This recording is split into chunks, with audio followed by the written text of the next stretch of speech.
Dokumen terbaru rencana revisi UU TNI beredar. Kewenangan militer akan diperluas. Dinilai mengembalikan tentara ala Orde Baru. Berikut penjelasannya.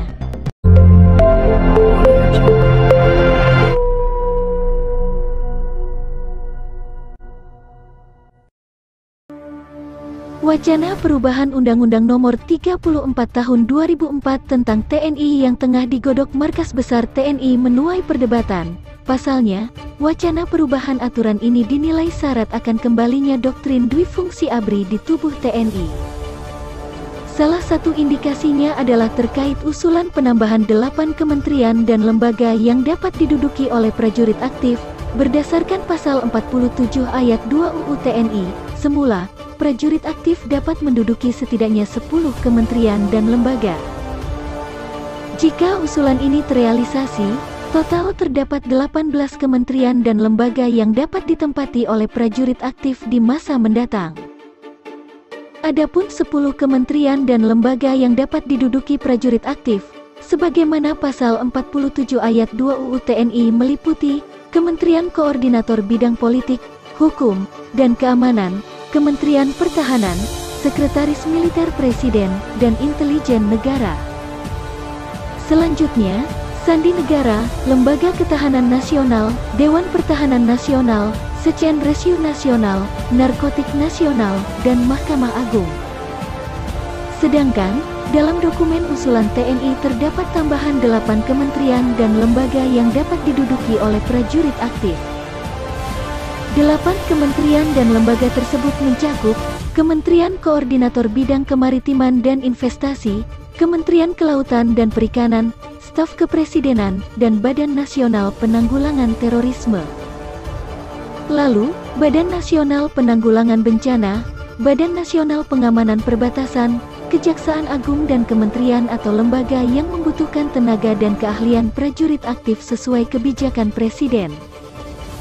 Sejauh ini, Panglima TNI Laksamana Yudo Margono telah menerima paparan draft rencana revisi UU itu dari Kepala Badan Pembinaan Hukum TNI, Laksamana Muda Kresno Buntoro di Mabes TNI, Cilangkap, Jakarta Timur, pada tanggal 28 April tahun 2023. Kepala Pusat Penerangan TNI, Laksamana Muda Julius Wijoyono mengatakan, wacana usulan perubahan UU TNI baru dibahas di internal Mabes TNI. Dengan demikian, wacana perubahan aturan ini baru sebatas usulan yang belum disampaikan kepada Kementerian Pertahanan yang nantinya akan diteruskan ke DPR.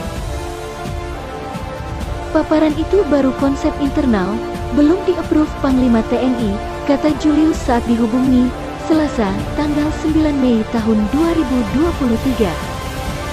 Julius mengeklaim, saat ini banyak prajurit TNI aktif yang memiliki wawasan tentang kepentingan nasional serta keahlian yang dibutuhkan oleh kementerian atau lembaga. Tentunya prajurit TNI aktif yang masuk kementerian atau lembaga adalah mereka yang memang punya keahlian yang dibutuhkan. Jadi, tidak sekedar memasukkan prajurit aktif TNI ke jabatan-jabatan sipil, tutur Julius. Di sisi lain, lanjut Julius, spektrum ancaman saat ini juga tidak lagi militer, tetapi juga banyak yang nir-militer. Prajurit TNI sejak awal dilatih untuk cepat tanggap dan memiliki kedisiplinan organisasi yang baik. Kita lihat saja dalam penanganan COVID-19 yang lalu, peran para prajurit TNI aktif sangat signifikan bagi bangsa Indonesia menanggulangi COVID-19, kata Julius. Sementara itu, Ketua Sentra Inisiatif, Al-Araf menyebut, perluasan jabatan-jabatan sipil yang dapat diduduki oleh perwira TNI aktif membuka ruang kembalinya doktrin duifungsi ABRI seperti yang dipraktikkan di rezim Orde Baru.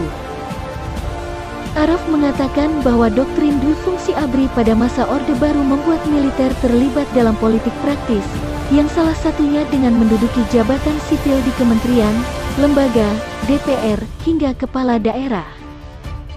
Dengan demikian, Araf menegaskan, upaya perluasan jabatan sipil yang dapat diduduki oleh perwira TNI aktif dalam draft revisi UU TNI dapat membuka ruang baru bagi TNI untuk berpolitik. Hal ini tentunya menjadi kemunduran jalannya reformasi dan proses demokrasi tahun 1998 di Indonesia, yang telah menempatkan militer sebagai alat pertahanan negara, tegas Araf dalam siaran pers, Selasa. Araf menyatakan fungsi dan tugas utama militer pada dasarnya sebagai alat pertahanan negara. Hal ini sebagaimana yang dianut oleh negara demokrasi. Menurutnya, militer dididik, dilatih dan dipersiapkan untuk perang. Sebaliknya, militer tidak didesain untuk menduduki jabatan-jabatan sipil. Oleh karena itu, penempatan militer di luar fungsinya sebagai alat pertahanan negara bukan hanya salah, tetapi juga memperlemah profesionalisme militer itu sendiri. Profesionalisme dibangun dengan cara meletakkan dia dalam fungsi aslinya sebagai alat pertahanan negara, dan bukan menempatkannya dalam fungsi dan jabatan sipil lain yang bukan merupakan kompetensinya, ungkap Araf. Selain itu, dalam usulan revisi Undang-Undang Nomor 34 Tahun 2004 tentang TNI, terkait dukungan anggaran, TNI tak lagi ingin ada di bawah Kementerian Pertahanan seperti diatur di UU Nomor 34 Tahun 2004, tuai kritik, karena tidak sejalan dengan Undang-Undang Pertahanan yang menyatakan kebijakan penganggaran dan pengadaan TNI ditetapkan Menteri Pertahanan. Hal ini juga dinilai menunjukkan TNI tidak ingin berada di bawah supremasi sipil.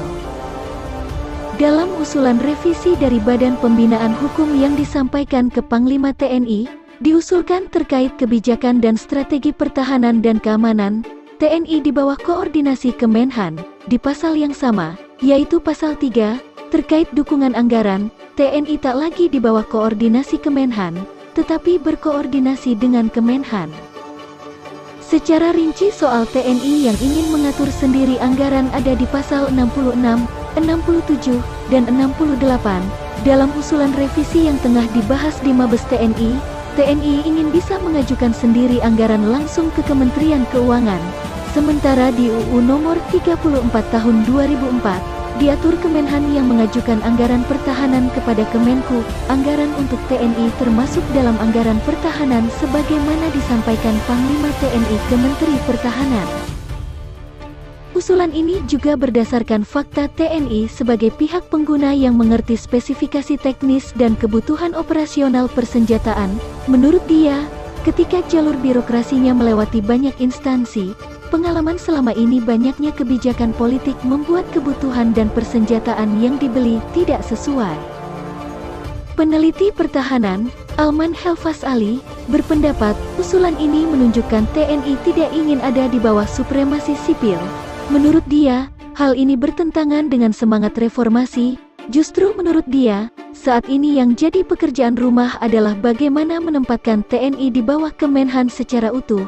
Saat ini, secara operasional TNI di bawah Presiden, sementara secara administrasi ada di bawah Kemenhan. UU TNI itu salah satu dari reformasi sektor keamanan. Kalau mau mengubah UU Nomor 34 Tahun 2004, ubah dulu UU Nomor 3 Tahun 2002 tentang pertahanan, kata Alman. Ia mengatakan, UU TNI bukanlah undang-undang yang berdiri sendiri.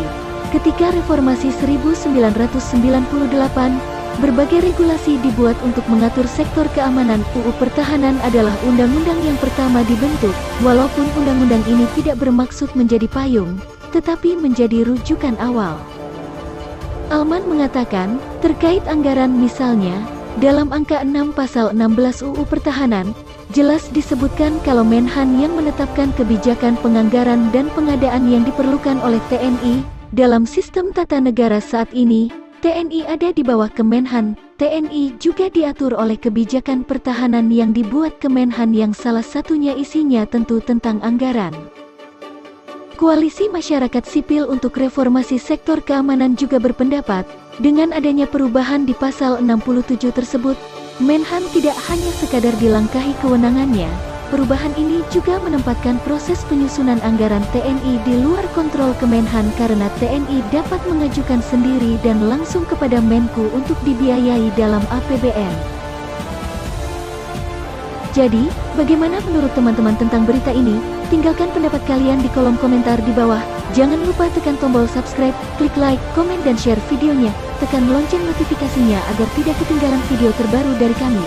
Terima kasih.